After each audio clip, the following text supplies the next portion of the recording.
Pemirsa, Pak Suroso, Ketua RW 7 Kapas Gading Kota Surabaya menjadi salah satu contoh warga Kota Surabaya yang kini harus menelan pil kekecewaan karena dana kelurahan yang sedianya harus cair antara 300 hingga 350 juta per RW kini batal dikucurkan karena memang sedang dialokasikan untuk penanganan COVID-19 di Kota Surabaya yang memang sampai dengan hari ini Kota Surabaya masih menjadi epicentrum penyebaran COVID-19 di wilayah Jawa Timur dengan angka yang cukup tinggi mencapai 42% dari total keseluruhan di Jawa Timur. Pak Suroso, kita lihat memang tadi dikatakan beberapa di antara warga juga sudah menyiapkan program-program. Apakah memang sebelumnya warga ada persiapan terkait dengan program pembangunan di sana? Seperti apa program pembangunannya, Pak? Insya Allah dia itu untuk warga di RT saya itu yang terutama itu masalah kelengkapan sinoman seperti terop, kursinya, mejanya, sound systemnya itu. Oke, jadi Itu memang sangat hanya berharap. perlengkapan itu saja. Iya. Oke, Pak Goni, saya sempat mendengar beberapa warga yang memang mereka merasa kecewa karena dana kelurahan batal cair adalah mereka sudah menyiapkan bagaimana pembangunan seperti peninggian badan jalan karena di wilayah mereka beberapa waktu sering terjadi banjir karena badan-badan jalan di poros-poros utama telah ditinggikan oleh Pemkot sehingga mereka cekung, akhirnya airnya tertampung di sana. Tapi dengan batalnya dana kelurahan cair ini membuat mereka harus bisa bertahan dengan banjir jika memang nanti terjadi lagi. Nah, artinya memang beberapa warga dihadapkan dengan masalah yang cukup pelik bertahan di tengah banjir, di tengah pandemi yang justru nanti akan menimbulkan penyakit baru. Responnya? Respon kami bahwasanya jadi perlu kita kaji adalah masyarakat ini harus paham terkait dengan aturan baik Permendagri maupun Perwali mengenai tentang dana kelurahan itu. Dana kelurahan itu ketika di Perwali 68 mengenai tentang itu kan satu ngomong tentang sarpras, tuntarnya ini. Terus yang kedua adalah ngomong tentang pemberdayaan, peningkatan kualitas hidup. Lah, tempo hari yang lalu banjir ini kan semua seluruh kota pun juga merasakan hal yang sama, seluruh kota dimanapun. Lah, di situ terkait dengan sarpras, Pak RW harus paham secara detail. Contoh bagaimana menanggulangi, apakah itu harus dilakukan dengan cara seperti itu kan harus kita ini bekerja sama secara bersama-sama dalam artian baik masyarakat maupun pemerintah. Maksud saya Pak RW dan sebagainya itu paling tidak bisa memahami. Kalau terkait dengan peninggian rumahnya apa itu dekat, kemarin kita juga mengusulkan terkait dengan perda saluran tersier maupun sekunder. Oke. Terkait dengan pemukiman. Kadang contoh teman-teman developer kadang juga nakal, tidak menyerahkan fasumnya sehingga terhambatlah pembangunan fasum yang ada di wilayahnya masing-masing. Nah, jadi kayak semisal dari ini di Surabaya wilayah pesisir itu air laut dengan daratan, lautan dengan daratan lebih tinggi laut. Betul. Ya kan? Bagaimana? Apa yang harus kita lakukan adalah di Sarpas itu ada bunyi terkait dengan pembangunan sumur resapan. Kalau itu yang dilakukan tiap persil semisal ada sumur resapannya, itu juga luar biasa. Makanya nanti terkait dengan aturannya seperti apa nanti kita coba bicarakan. Oke. Karena selain di sini kan ada taman-taman, kenapa serapan-serapan itu ada taman-taman yang sudah dibangun oleh pemerintah kota sedemikian bagian, kan fungsinya diantaranya seperti itu. Tapi sejauh ini apakah itu dalam artian menampung secara keseluruhan apakah tidak dengan debit air. Nah, tempo hari lalu kita juga mengkomunikasikan bahwasanya terkait dengan penanggulangan banjir.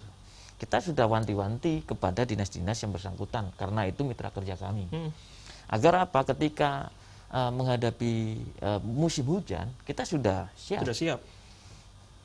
Jadi terus di lain sisi masyarakat pun juga paling tidak mengawasi dan melakukan ya juga pembersihan. Terus jangan serta-merta pola hidupnya itu nggak benar. Rata-rata selokan itu tersumbat dengan sampah. Iya.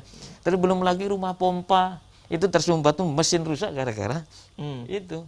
Jadi maksud kita ini ayo kita bekerja sama secara bersama-sama beriringan, satu tarikan nafas. Oke, jadi masyarakat tidak sepenuhnya menggantungkan diri pada dana kelurahan, tapi juga menyadari bahwa mereka dari pola hidup yang selama ini dilakukan bisa jadi ikut menjadi penyumbang terjadinya banjir di wilayah mereka masing-masing seperti pembuangan sampah secara ya sembarangan, seperti ke saluran air dan lain sebagainya.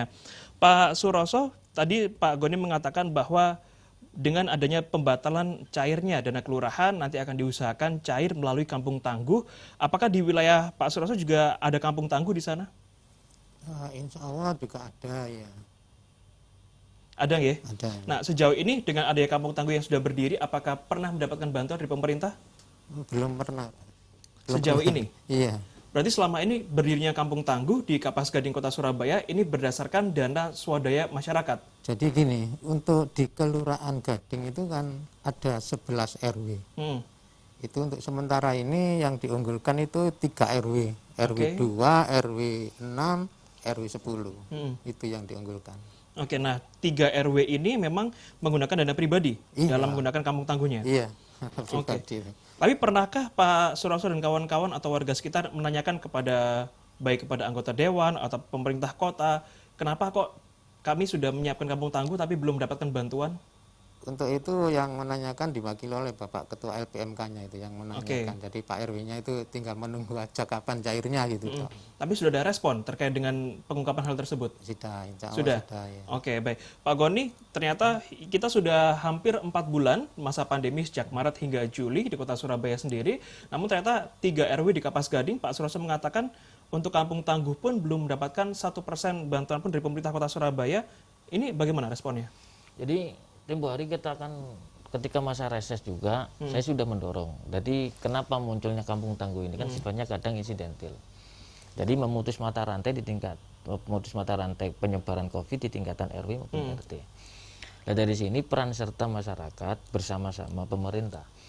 Hari ini semisal PAD kita aja pendapatan itu asli daerah itu hanya berkisar pada di bawah 30%. Maka dari itu kita coba dorong dalam mana sifatnya kita relokasikan untuk hal yang sifatnya urgent. Jadi teman-teman yang ada di di kampung dan lain sebagainya itu saya berharap dalam artian terus tetap bergerak. Oke. Terus tetap bergerak tanpa mengedepankan hal yang lain karena ini masalah bersama.